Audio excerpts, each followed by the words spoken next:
ہی مشہور ایک واقعہ ہے، لیکن مجھے عرض یہی کرنا ہے کہ وہ ایک واقعہ نہیں ہے، وہ دو الگ الگ واقعات اتنے سملر ہیں کہ بعض اوقات پڑھے لکھے لوگ بھی کنفیوز ہو جاتے ہیں، ایک ہی واقعہ سمجھتے ہیں۔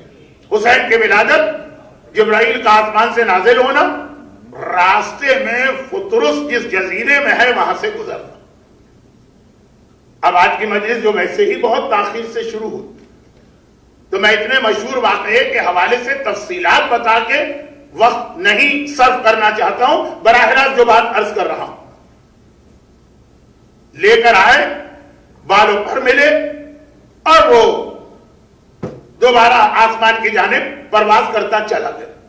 ایک واقعہ نہیں ہے، دو واقعات، ایک فرشتہ نہیں ہے، دو الگ الگ فرشتے۔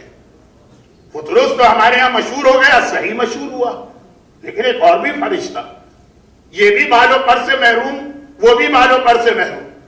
اس نے بھی جب یہ دیکھا کہ آج زمین و آسمان ایسی خوشی کی عالم میں ہے، تو پوچھا تھا جبرائیل آج واقعہ کیا پیش آیا کہ آسمان بھی جھوم رہا ہے، زمین بھی مسکرا رہی۔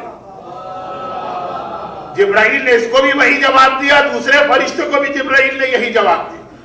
اس نے بھی یہ خواہش ظاہر کی کہ مجھے وہاں لے کے جاؤ، اس نے بھی یہ خواہش ظاہر کی مجھے وہاں لے کے جاؤ۔ اب جو دونوں آئے، ابھی تک واقعہ بالکل یکساں سملر، جب آئے تو روایتوں میں ہے کہ ایک کو حسین کے گہوارے سے مس کیا، بالوں پر ملے، ایک کو حسین کے بدن سے مس کیا اور بالوں پر ملے۔ دو الگ الگ واقعات جو شروع سے لے کے سیکنڈ لاسٹ جملے تک ایک جیسے چل رہے ہیں۔ جب آخری مرحلہ آیا تو وہاں ایک فرق ہو گیا۔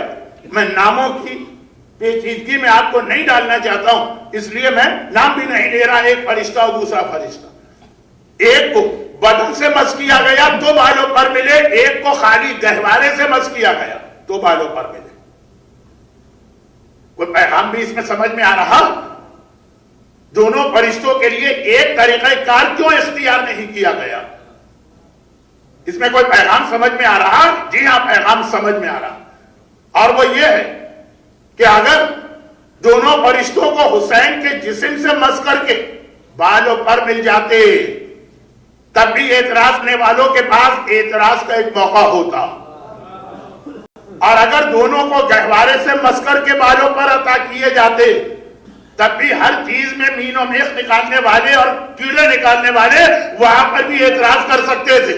خدا نے کہا اعتراض کا یہ دروازہ بھی بند کرنا، اعتراض کا وہ دروازہ بھی بند کرنا۔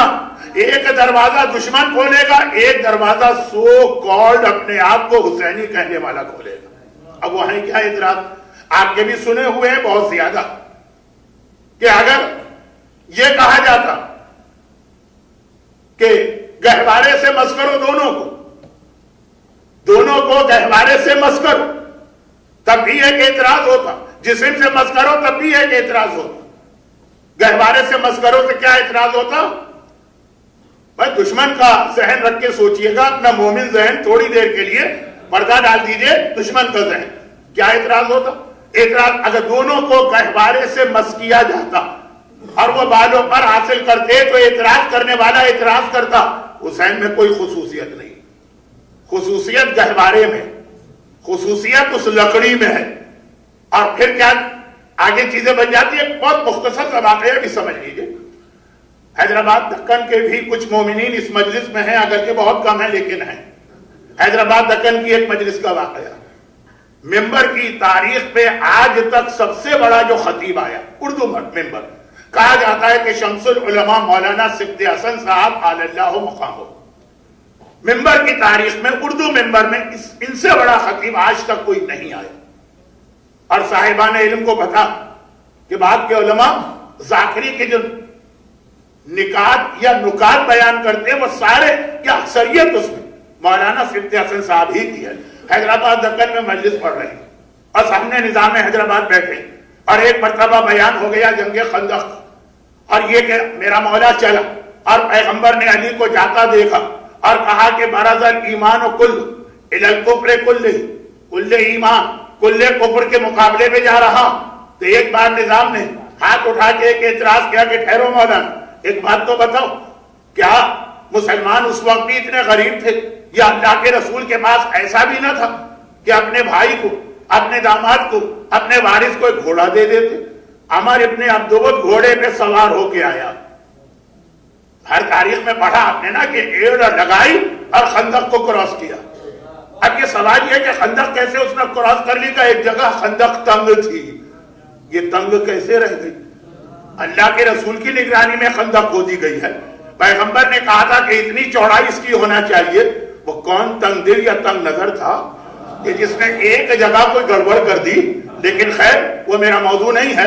گھوڑے پر سوار ہو کے آیا اور مسلمانوں کا ریپریزنٹیٹیو اور نمائندہ پیدل جا رہا. گھوڑے پر آیا تو یہاں بھی پیغمبر ایک گھوڑا تو جنگ بدر تک میں مل گیا، جبکہ مسلمان سب سے غریب تھے جنگ بدر. آخر کیوں؟ ہاں جی مجلس تو انہوں نے پڑھ دیا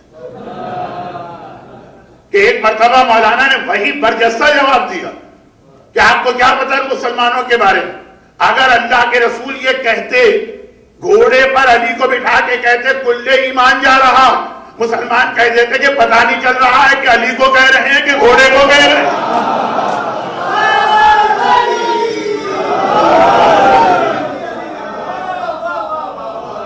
پیغمبر سے زیادہ مسلمانوں کی نس نس کو کون جانتا ہے؟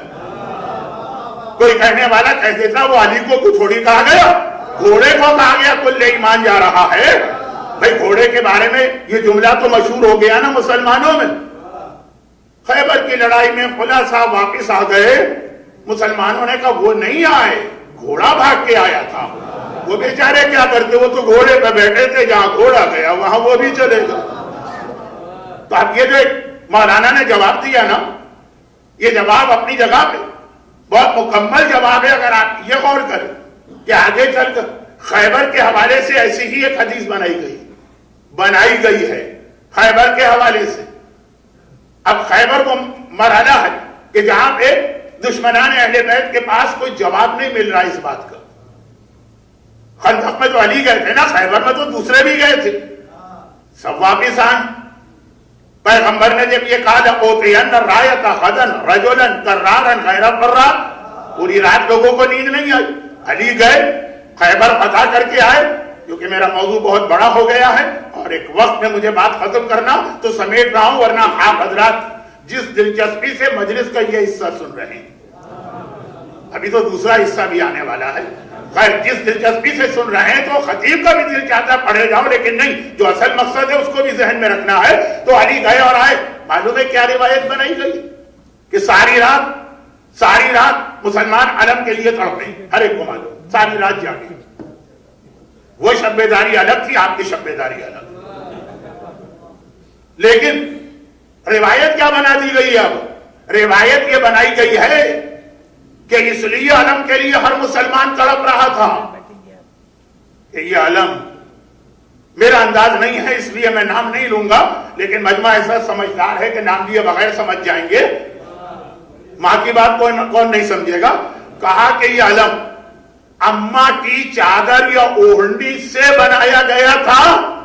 یہ علم جو تھا نا، یہ خلا خاتون کا دوپٹہ تھا، خلا خاتون کی چادر تھی یا خلا خاتون کی اوڑھنی تھی، جسے پیغمبر نے علم بنا کے خیبر میں استعمال کیا. اس کی وجہ سے مسلمان تڑپ رہے تھے. ہم نے دیکھا اپنی آنکھوں سے کہ خالی ہمارا اندازہ نہیں ہے کہ مسلمان گھوڑے کو ہی کل ایمان کہتے تھے. ہم نے دیکھا کہ واقعاً تاریخ میں یہ جملہ آ گیا کہ جی وہ چادر وہ ایسی مقدس تھی، وہ دوپٹہ اتنا قابل احترام تھا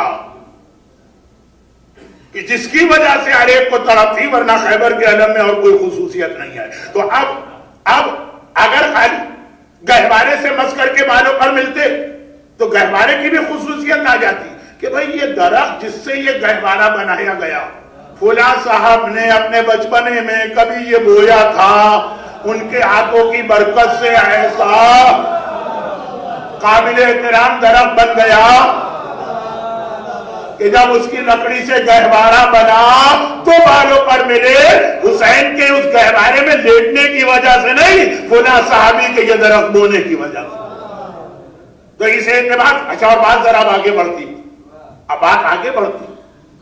آج بھی ہمارے ہمارے یہاں اب بات ہو رہی ہے وہی جو ابھی میں نے شعر کا حوالہ دیا، ایسے لوگ پیدا ہو گئے، آج پیدا ہو گئے لیکن ہو گئے، جو یہ کہتے ہیں ابھی تو پہلے مرحلے میں یہ کہہ رہے ہیں، پتہ نہیں اگلا مرحلہ کیا آئے گا، بلکہ شاید آ بھی گیا ہو، لیکن ہاں حسین قابل احترام، حسین شفیع، حسین جنت و نہر کے قسیم اپنے باپ کی طرح، حسین جوانان جنت کے سردار، وہ سب ٹھیک ہے، مگر حسین کی فضیلت ہے، علم میں کیا رکھا ہے؟ نعوذ باللہ، لکڑی کا ٹکڑا، زری میں کیا رکھا ہوا ہے، یا زری کی شبی میں کیا ہے، یا تابوت میں کیا ہے، یا جو ہمارے جلوس میں علی اصغر کا گہوارہ نکلتا ہے اس میں کیا ہے؟ اصل حسین، باقی چیزوں کی کوئی اہمیت نہیں۔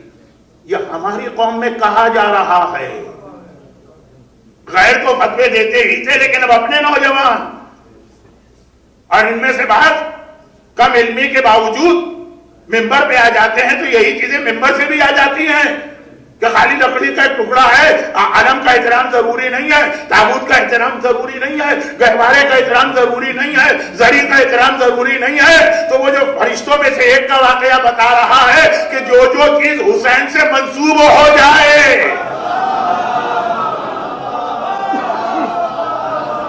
تو گہوارے کا واقعہ بھی ضروری تھا اور جسم کا واقعہ بھی ضروری تھا کہ حسین کے جسم کی فضیلت کو بھی دیکھو کہ مس ہو رہا ہے تو باجو پر مل رہے، اور اس گہوارے کی خصوصیت صرف یہ ہے کہ حسین اس میں آرام کر رہے ہیں، تو لکڑی کا وہ ٹکڑا قابل ایجاد ہو گیا، معجزہ دکھا رہا ہے، ویسا ہی معجزہ کہ جیسا حسین کے جسم کا معجزہ ہے۔ تو دونوں واقعات ضروری تھے تاکہ حسین کی اپنی ذات کی عظمت بھی سامنے آئے اور حسین سے نسبت رکھنے والی چیزوں کی عظمت بھی ہمارے سامنے آئے۔ یہ حسین، یہی وجہ کہ کربلا کی مٹی آج بھی معجزہ دکھاتی۔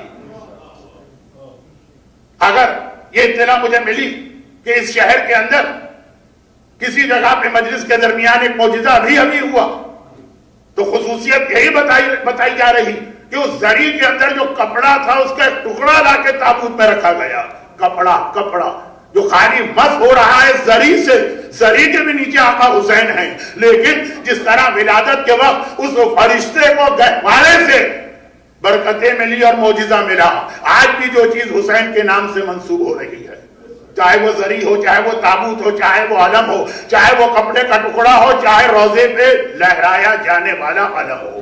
برحمتك يا أرحم الراحمين وصلى الله على محمد وآله الطاهرين